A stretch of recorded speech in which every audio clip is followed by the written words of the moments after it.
Wakil Menteri Ketenagakerjaan Immanuel Ebenezer Gerugan ditetapkan sebagai tersangka kasus dugaan korupsi pengurusan sertifikasi K3 di Kemenaker. Kemenaker Immanuel Ebenezer keluar dari ruang pemeriksaan KPK sambil mengusap air mata di hadapan wartawan. KPK mengungkap modus tersangka diduga menerapkan tarif sertifikasi K3 untuk buruh dari Rp275.000 menjadi Rp6 juta. Kemenaker Immanuel Ebenezer diduga menerima uang Rp3 miliar akhir tahun lalu.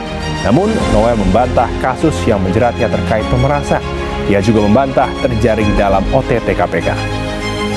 Secara definitif, korupsi ini kan merupakan sebuah penyelewengan atau penyalahgunaan uang negara untuk kepentingan pribadi atau golongan ya, yang menguntungkan pribadi atau golongannya.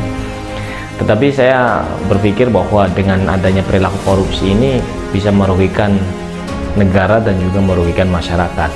Kenapa? Dengan perilaku yang koruptif, negara akan mengalami kesulitan untuk kemajuan.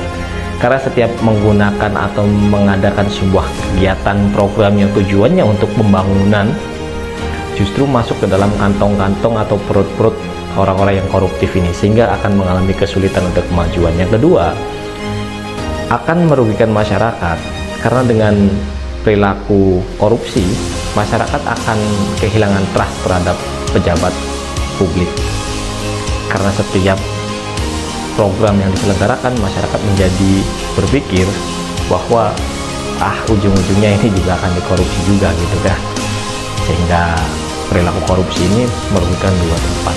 Seperti contohnya misalkan yang terbaru hari ini adalah perilaku pemerasan yang dilakukan oleh seorang wakil menteri bidang ketenagakerjaan, yaitu Bung Noel ya, yang melakukan pemerasan terhadap perusahaan-perusahaan dalam menerbitkan perizinan atau menerbitkan sertifikat K3.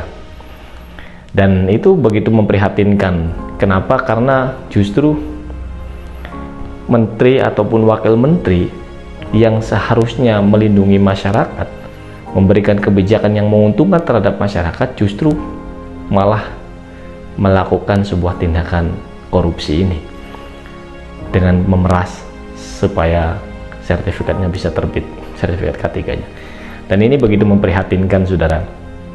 Oleh karena itu, negara tidak akan mengalami pernah kemajuan ketika masalah korupsi ini tidak diatasi dengan baik.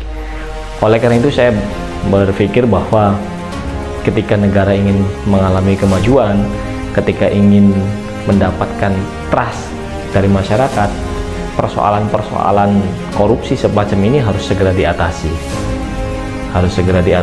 Apalagi ini lahir dari tindakan-tindakan yang ada di istana atau pejabat menteri ataupun wakil menteri yang secara koordinasi langsung kepada presiden.